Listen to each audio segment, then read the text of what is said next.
se algo existe, se Deus existe, se o bom ou o mal existem, alguém vai me impedir de fazer o mal. E aí a pessoa faz o mal, não é pega. Então, será que a gente sabe o que é o bem e o mal?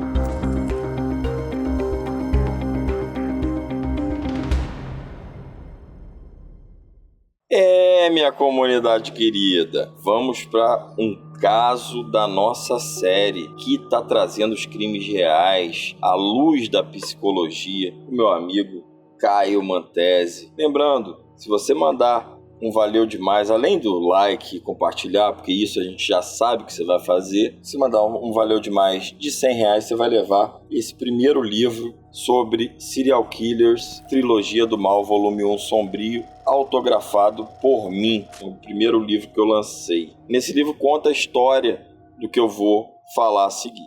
O Zodíaco. O caso do Zodíaco é um dos maiores mistérios criminais do mundo. Eu acho não solucionado. Não solucionado. Não solucionado. Exatamente. Eu acho que talvez seja menos misterioso só do que o Jack Estripador, né? Então o Zodíaco é muito, muito interessante analisar. E a gente, obviamente, conta com o Caio para isso, mas eu vou contar rapidamente a história para quem não conhece. Tem filmes, tem documentários, procurem porque é muito, muito legal para quem gosta de crimes reais. Claro que não é legal às vítimas, mas é legal para quem gosta de estudar a natureza humana e a psique. O caso do assassino do Zodíaco é um dos mistérios criminais mais famosos e não resolvidos da história dos Estados Unidos da América.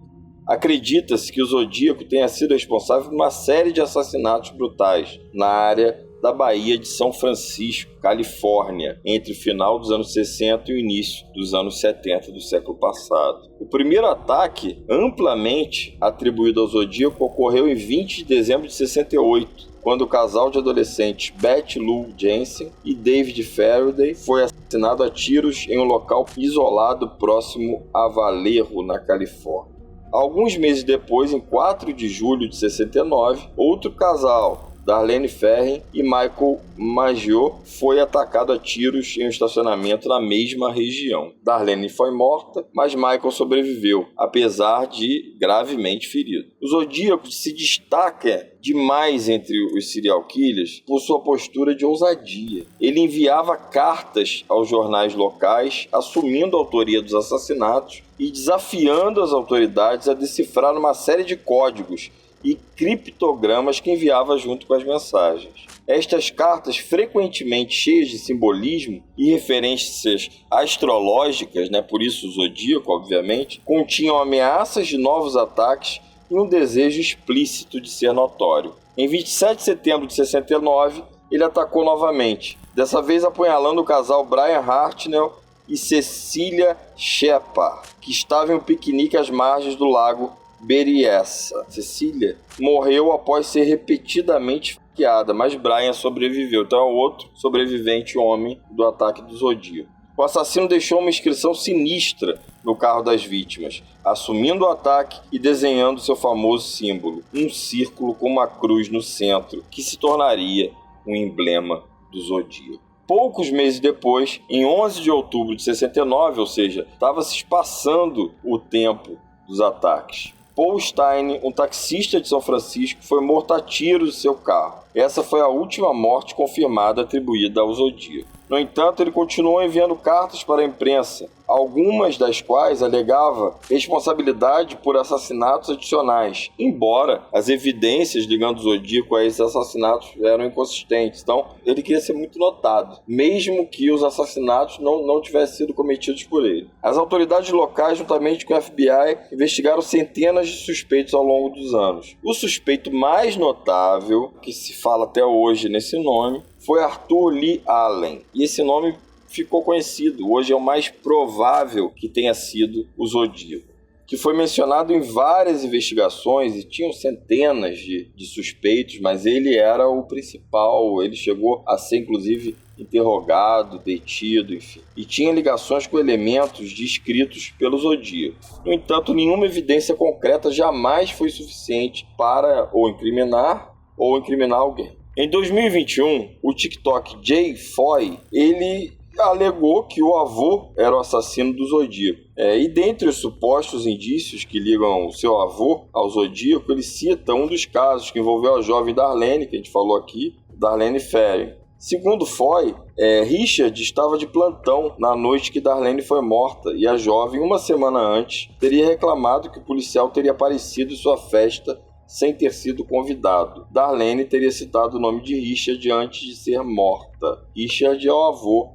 do TikToker em questão. Além disso, a família da vítima teria recebido um telefonema afirmando que Darlene havia sido morta, e esse telefonema foi de um telefone público próximo à delegacia de Valerro. O policial também teria sido o primeiro a chegar à cena do crime. Outro indício apontado pelo suposto neto do Zodíaco é que o avô sempre escrevia a palavra Until, que é até, em português, com 2 letras L. Em uma das cartas do serial killer, Until também estaria escrito da mesma maneira. Então, pela forma, ele diz que isso é indício, mas isso tudo em direito é prova circunstancial, né?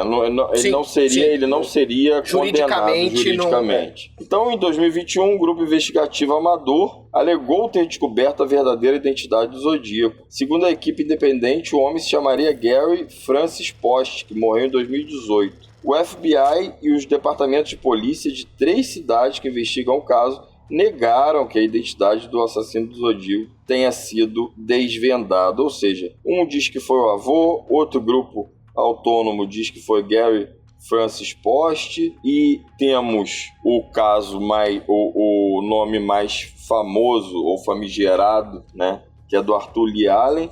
Eu pessoalmente acredito mais no Arthur Lee Allen, mas são suposições, não se achou culpado. Então, Caio, agora vindo para a esfera psicológica, quais as características de personalidade e traços psicopatológicos poderiam explicar esse comportamento do Zodíaco e como esses traços influenciam a necessidade de notoriedade e controle sobre suas vítimas?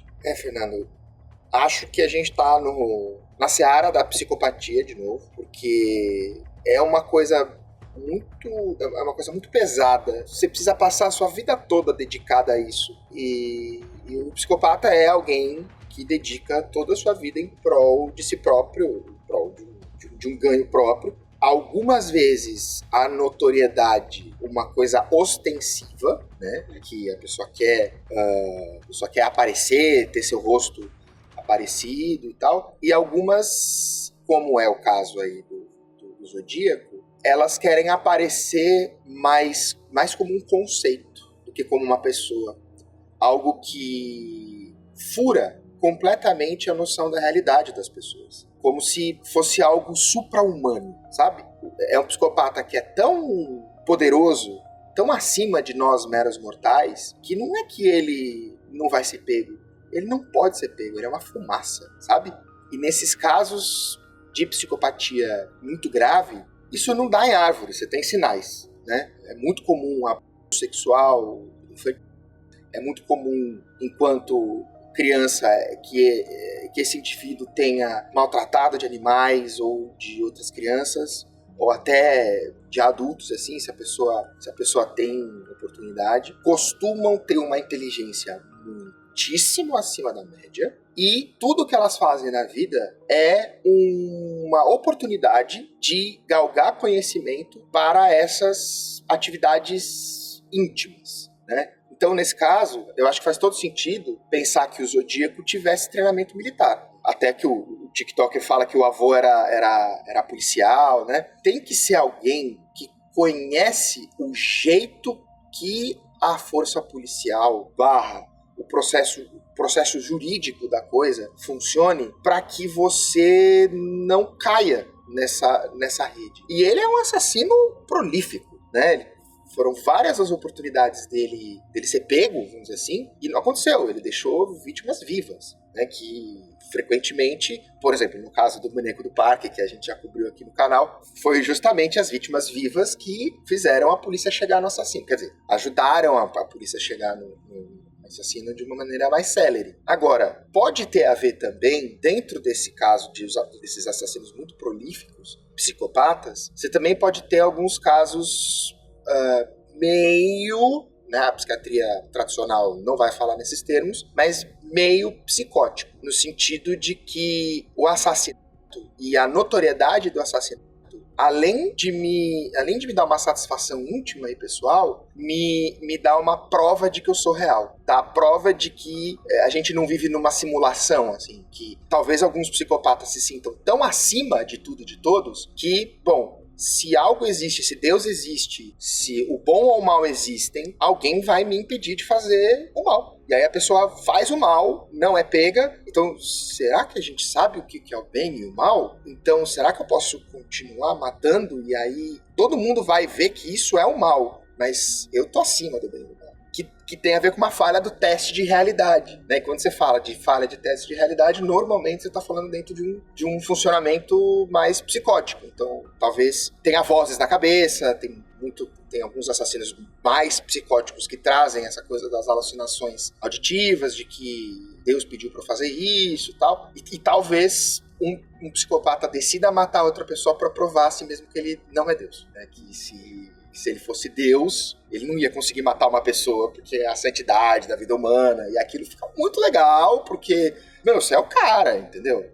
Ninguém nunca vai imaginar que é você. Tem esse frisson da existência de que tem algo íntimo que só eu sei. Vocês nunca saberão. Pô, isso deve dar um barato no cara que é psicopata, que é uma droga. E é isso que faz com que ele desafie a mídia e a polícia, porque ele se sente superior. Sim. E indo mais a fundo. Tem uma passagem que ele liga para a imprensa. Ele fala com a imprensa ligando. Não é ousadia. Não, com a voz real dele. Com a voz não real. Era uma voz de... Não, Sim. Voz real dele. Não é uma ousadia que o faz sentir superior? É exatamente isso. É uma certeza... Não é uma certeza de impunidade que a gente fala dos nossos políticos aqui, mas é uma certeza de impunidade simbólica. Por ele ser tão bom. Também por ele ser tão bom. Mas ele já provou para tudo e para todos que o bem e o mal não existe. Entende? Então, não ser pego, é óbvio que ele não quer ser pego. Ninguém quer ser preso. Mas para esse grau de perversão, esse cara já chegou no paraíso. Entende? Já foram várias mortes. Isso foi lá, sei lá, depois da quinta, da sexta morte oficial, quando ele faz essa ligação. Eu não lembro exatamente não foram, comparado aos outros, não foram muitas. Ele não foi mortes. tão prolixo assim. E também é um detalhe que ele não segue aquilo que eu falei do modus operandi, do assassino em série e tal. Ele não segue um padrão, até que ele mata o taxista. Ele mata de várias formas, né? Esfaqueado.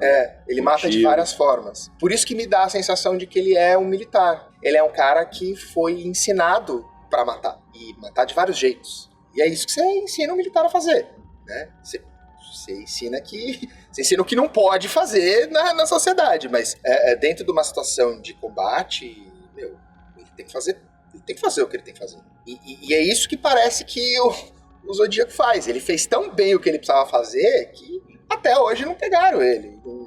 Muito provavelmente não vão pegar. Muito provavelmente não...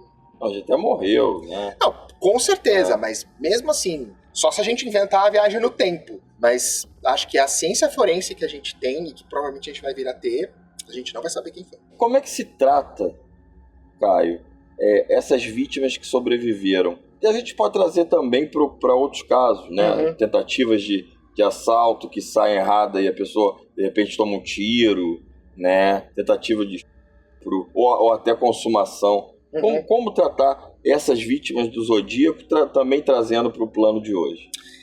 As que sobreviveram, muitas têm culpa. Você imagina, você sobreviveu e a tua namorada não. Né? Pô, o que eu fiz de tão especial na minha vida que a pessoa que eu amava não tá aqui e eu tô aqui? E por que eu não consegui salvá-lo? Também. E é uma grande...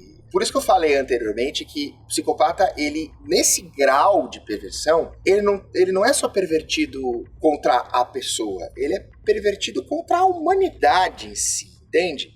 Porque não só as pessoas que sobreviveram diretamente, como, imagina que é o vizinho, puta, aquele dia eu tava lá, nossa, eu passei na frente daquele lugar no dia que mataram aquele casal. Isso te marca, e não é incomum que essas pessoas estavam no avião e não aconteceu nada com elas, é mais ou menos essa mesma sensação. Então, a pessoa acaba chegando no consultório com uma baixíssima autoestima. Ela tem muita dificuldade de encontrar onde está a graça dela. Porque o que fez o cara escolher você e a outra pessoa, e o que destino fez? Que raio de destino é esse que levou a outra pessoa e não levou a mim? Então, o que eu sei sobre o meu valor é o que vale? O que eu sinto? Todo mundo se sente amado, todo mundo, né, as pessoas sadias. Será que eu sou objeto de amor possível se a pessoa que eu amava foi tirada de mim? Eu estou permitido, vamos dizer assim, pelo destino, a amar outra pessoa, sendo que ela sucumbiu e eu não? Então, filosoficamente, isso traz coisas muito difíceis para a cabeça das pessoas. Tem um lado comportamental, que é mais do estresse pós-traumático, que você trabalha estratégias para a pessoa conseguir voltar a ter uma vida normal, sair, se divertir, namorar. Então, tem uma questão comportamental, mas eu acho que tem uma questão filosófica de psicólogo, psiquiatra, terapeuta, conseguir suportar um grau de questionamento do que raio a gente está fazendo aqui. O que é estar vivo? O que é a existência? Por que a minha existência, para as forças do universo, é mais valiosa do que a outra que não sobreviveu? Né? E frequentemente a gente tem que fazer esse resgate de autoestima. Cara, não tem explicação.